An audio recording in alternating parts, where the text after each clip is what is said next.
নতুন সরকারের কাছে আলেমদের প্রত্যাশা কি? আলেমদের প্রত্যাশা কি? আমি তো আর সব আলেমদের প্রতিনিধি না যে সবাই আমাকে দায়িত্ব দিয়েছে আমি সবার প্রত্যাশা বলে দিব। তবে আমার ধারণা ওলামা একরামের প্রত্যাশা, সর্বস্তরের মানুষের যে প্রত্যাশা রয়েছে সেটা আসলে পরিমাণে অনেক বেশি না, যদি আমাদের সমাজের সমস্যা অনেক বেশি। মোটা দাগে মানুষ, এদেশে মানুষের আবেগ অনেক বেশি, যার কারণে মানুষ অনেক বেশি চায় না। অল্প কিছুতেই বাঙালি অনেক খুশি হয়ে যায়। আর কিচ্ছু না করে যদি শুধুমাত্র এদেশে দুর্নীতিটা দূর করে ফেলতে পারে কেউ, তাহলে আমার মনে হয় এদেশে মানুষের আর অন্য কোনো বিষয়ে দুঃখ খুব একটা থাকবে না।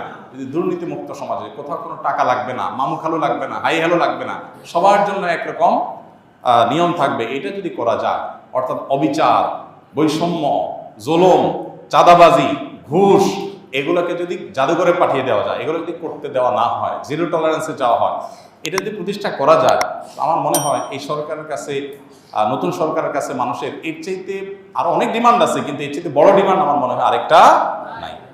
দেখুন, আমি প্রায় সময় বলি 50 বছরের বেশি সময় হয়ে গেছে আমরা দেশটাকে স্বাধীন করেছি, আমাদের বাবারা চাচারা স্বাধীন করেছেন।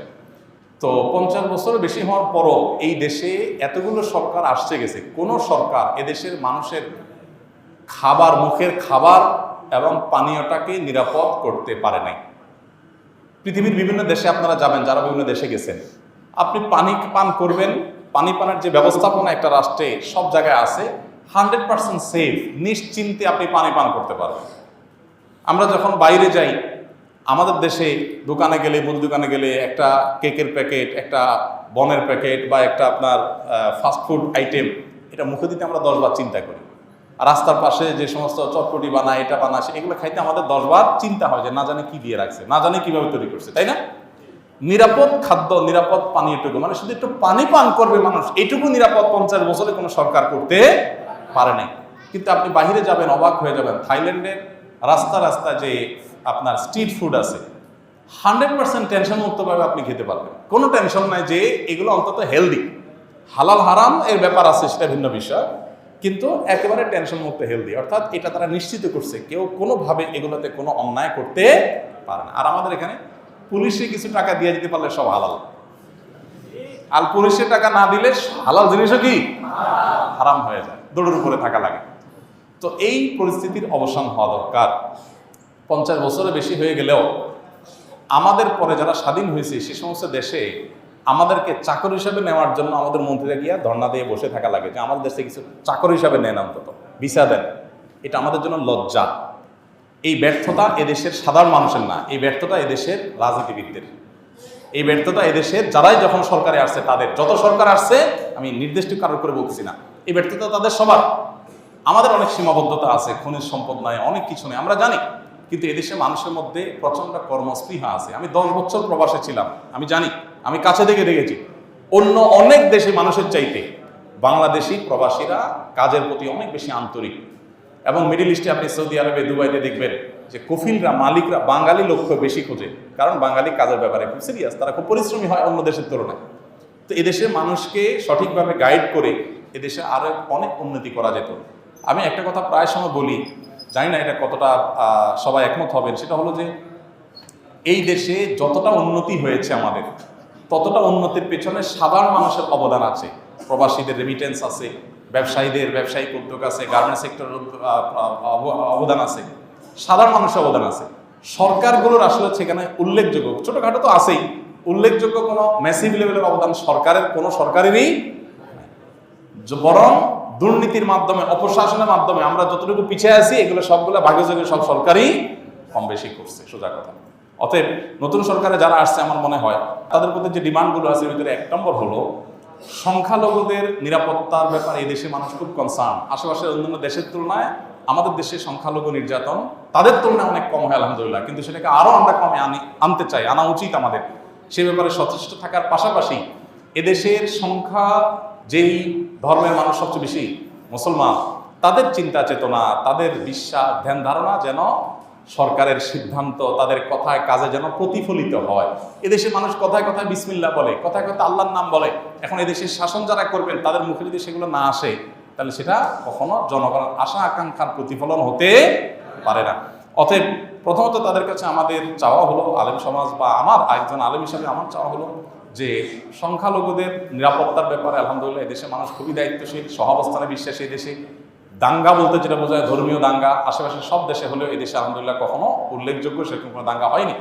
ছোটখাটো যে ঘটনাগুলো ঘটছে সেগুলো কমাতে হবে, সচেষ্ট থাকতে হবে। তার পাশাপাশি সংখ্যাগরিষ্ঠ মানুষ যে মুসলমানরা আছে তাদের চিন্তা চেতনা, তাদের আদর্শ বিশ্বাস, এটার প্রতিফলন যেন সরকারের সকল কাজে কর্মে পদক্ষেপে হয়, এ ব্যাপারে তাদেরকে সতর্ক থাকতে হবে।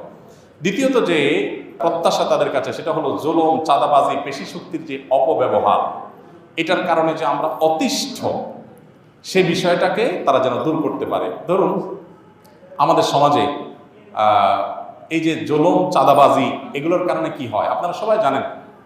একটা সবজি উৎপাদন করে যে গ্রামের কৃষক, ওই বেচারা সেটার যে দাম পায়, শহরে আসার পর সেটা যে বিক্রি হয়, এখানে গ্যাপ বা ব্যবধানটা আকাশ আর পাতাল।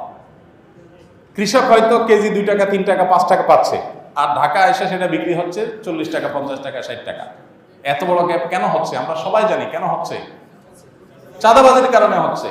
রাস্তা রাস্তা ট্রাক থামায় থামায় চাঁদাবাজি, সব পর্যায়ে আড়তে চাঁদাবাজি। এই চাঁদাবাজি করা মানুষদের সংখ্যা তো অনেক বেশি না। যদি কোনো সরকার সিরিয়াস হয় যে আমরা এগুলো বন্ধ করব, তাহলে কৃষকও বেশি দাম পাবে, আবার ভোক্তাও অনেক বেশি দামে কিনতে হবে না। এটা ভারসাম্য ভাব আসবে। অতএব এই যে কোনো মূল্যে জুলুম, চাঁদাবাজি এবং পেশি শক্তির অপব্যবহার এটা বন্ধ করতে হবে। এটা হলো একটা বড় প্রত্যাশা। দেখুন ঢাকা শহরে আপনি মহাখালী যদি যান, কখনো কখনো কারণ বাজার ফ্লাইওভারের এখানে দেখি, আপনারা খেয়াল করেছেন নিশ্চয়ই, বিশেষ করে মহাখালীতে এটা আমার চোখে বেশি পড়েছে, আরও অন্যান্য জায়গাতেও আছে। আমি তো সব দিকে আমার মুভমেন্ট থাকে না, তো এই সাইডে আমার মুভমেন্ট বেশি। আমি দেখেছি যে মহাখালী যে বাস টার্মিনালটা আছে, ওটার আশেপাশে রাস্তার ধারে দেখবেন আপনারা বড় বড় বাসগুলো পার্কিং করে রাস্তার উপরে রেখে দেয়। সন্ধ্যা সারাদিন ট্রিপ মেরে এসে সন্ধ্যার পরে পার্কিং করে, সকাল পর্যন্ত পার্কিং থাকে। এখন আপনি রাত 8টা 9টা বাজে যদি ওই রোডে যান, দেখবেন বিশাল জ্যাম। কেন জ্যাম হয়েছে? কারণ রোডের অর্ধেক 3 লাইন পার্কিং, 3 লাইন কি করছে, বাস পার্কিং করে ধুয়ে দিছে, সকাল পর্যন্ত এটা পার্কিংয়ে থাকবে। তো জনগণের ট্যাক্সের টাকা রাস্তা হয়েছে, যেই বাস কোম্পানি ব্যবসা করতেছে, এটা কি তার পার্কিংয়ের জন্য আমরা টাকা দিয়ে রাস্তা তৈরি করেছি? কোটি কোটি টাকা দিয়ে তুমি বাস কিনতে পেরেছো, তোমার বাস রাখার জন্য পার্কিংয়ের জায়গার ব্যবস্থা কেন করতে পারো নাই? পারে নাই এই জন্য যে এখানে সে গায়ে রাখার বিনিময়ে এখানে যারা দেখবে, দেখভাল করবে, সে পুলিশদেরকে চাঁদা দিয়ে ম্যানেজ করে ফেলছে। কত টিভিতে এটা নিয়ে নিউজ হয়েছে, কিন্তু এটার কোনো অবসান হয় নাই। সিএনজি আলাদেরকে দেখবেন যে মান্থি কে না জানে, এগুলো ওপেন সিক্রেট। মান্থি জানেন না আপনারা? যে মাসে মাসে চাঁদা দেয় পুলিশ অফিসারকে, তার কার্ড থাকে, যে কোনো জায়গায় দেখলে ছেড়ে দেয়। মানে জুলুম, চাঁদাবাজি এগুলো এত খুল্লুম খোলা হয়ে গেছে যে এটা সমাজের রন্ধ্র হয়ে গেছে।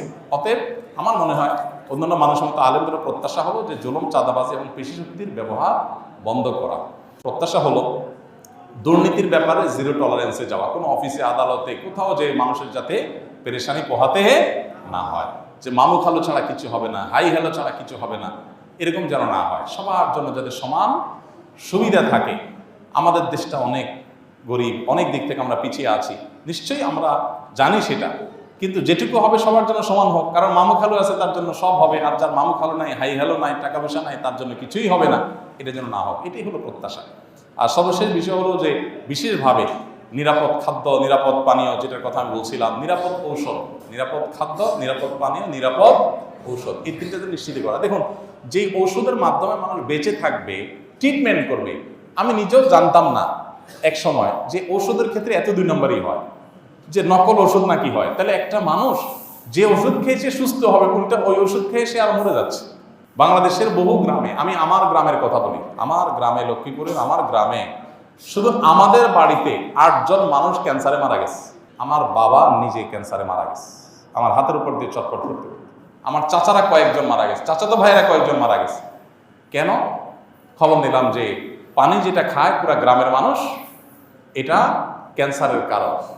আর্সেনিক আছে, আরও অন্য বিষয় আছে, যেগুলোর কারণে এখান থেকে ক্যান্সার হয়ে যাচ্ছে। সাতক্ষীরার একটা গ্রামের মানুষকে নিয়ে দৈনিক পত্রপত্রিকা নিউজ হয়েছে যে একটা গ্রামের মানুষ মরে, অনেক মানুষ মারা গেছে শুধুমাত্র পানি বিশুদ্ধ না থাকার কারণে, পানিবাহিত অসুবিধার কারণে।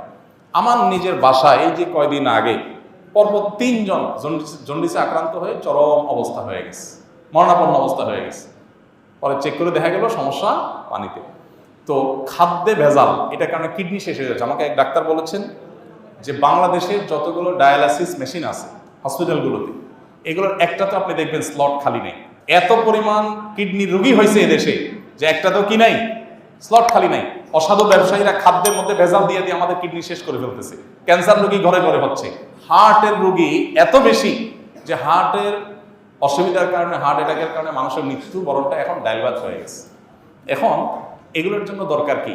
আমাদের পানীয়, আমাদের খাদ্য এবং ঔষধ, এই তিনটাতে ভেজাল করলে সর্বোচ্চ শাস্তি মৃত্যুদণ্ড রাখা উচিত। কারণ আপনি এগুলাতে ভেজাল দিয়া মানুষকে মৃত্যুর মুখে ঠেলে দিচ্ছেন, এটা মানুষ হত্যার কাজেই করতেছেন। অতএব এবারে সর্বোচ্চ টলারেন্স রাখা উচিত, কোনো চেহারা না দেখে যে মানুষের খাদ্যে ভেজাল দিলে। আমরা দেখি ভেজাল বিরোধী অভিযান হয়, ম্যাজিস্ট্রেট যা এটা হয় সেটা হয়, আরে রং মিশাই দিয়ে আমাকে শেষ করে ফেলতেছে, আমার কিডনি শেষ, ড্যামেজ হয়ে যাচ্ছে, আমার হার্ট শেষ হয়ে যাচ্ছে, ক্যান্সার হয়ে যাচ্ছে, আর জরিমানা করতেছে 50,000। আর 50,000 টাকা তার জন্য কোনো ব্যাপার নাকি? এই জন্য আইনের পরিবর্তন হওয়া দরকার। ম্যাজিস্ট্রেট তো আর কিছু করার নাই, তিনি তো আইন আলোকেই কাজ করছেন। আইনের পরিবর্তন হওয়া দরকার। নিরাপদ খাদ্য, নিরাপদ পানীয়, নিরাপদ ঔষধ এটা নিশ্চিত করতে হবে যদি আমাদের বাঁচতে হয়। এত রোগী আমাদের দেশের, কোটি কোটি টাকা প্রতি বছর আপনারা পত্রপত্রিকা দেখেন, ইন্ডিয়াতে যায় ঢেলে আসে, থাইল্যান্ডে যায় ঢেলে আসতে হয়। কেন? কারণ এদেশের চিকিৎসা ব্যবস্থা সেরকম উন্নত হয় না। চিকিৎসা ব্যবস্থার প্রতি এদেশে কি হয়েছে আমাকে বলেন? 50টা বছর ধরে যেটা হয়েছে, একেবারে হয় না তেমন বলবো না, কিন্তু যেগুলো হয়েছে তার চাইতে বহুগুণ বেশি হতে পারত। অপশাসন যদি বন্ধ হতো তাহলে মানুষ অন্তত এই জিনিসগুলো পেতে পারত। তো আমার মনে হয় মানুষের যে নাভিশ্বাস হয়ে গেছে এই অবস্থা থেকে দূরের জন্য মোটা দাগে এই যে পয়েন্টগুলো আছে, দুর্নীতির বিরুদ্ধে যদি জিরো টলারেন্সে যাওয়া হয়, ধর্মীয় বিষয়ে যে আপনার সাধারণ মানুষের চিন্তাধারার বিরুদ্ধে চিন্তাধারা মানুষের মধ্যে পুশ করার অপচেষ্টা করা হয়, এটা খুব ভয়ঙ্কর একটা বিষয়। এটা যে কোনো একটা মুহূর্তে আপনার করতে করতে মানুষের ক্ষোভ চরম আকারে পৌঁছে আপনার সেটা ব্লাস্ট হতেও পারে। এই জন্য বিষয়ে সর্বোচ্চ সাবধান থাকতে হবে। সেই সাথে জুলুম, চাঁদাবাজি বন্ধ করা, দুর্নীতির ভিতরে জিরো টলারেন্সে যাওয়া, নিরাপদ খাদ্য, ওষুধ এবং পানির ব্যবস্থা করা। আল্লাহ তাআলা আমাদের যারা দায়িত্ব নিয়েছে নতুন করে, তাদেরকে আল্লাহ তাআলা সেই শক্তি সামর্থ্য দান করুন। তারা যদি ফেল হয়ে যান তাহলে এদেশে মানুষের যাওয়ার আর কোনো জায়গা হয়তো থাকবে না। আবার ঘুরে ফিরে আগের যে গড্ডালিকা আছে ওইটাতে মানুষের ঢুকতে, আপনার স্বামীর জন্য সেই মেয়েকে দেখা জায়েজ হবে না। বুঝার তৌফিক।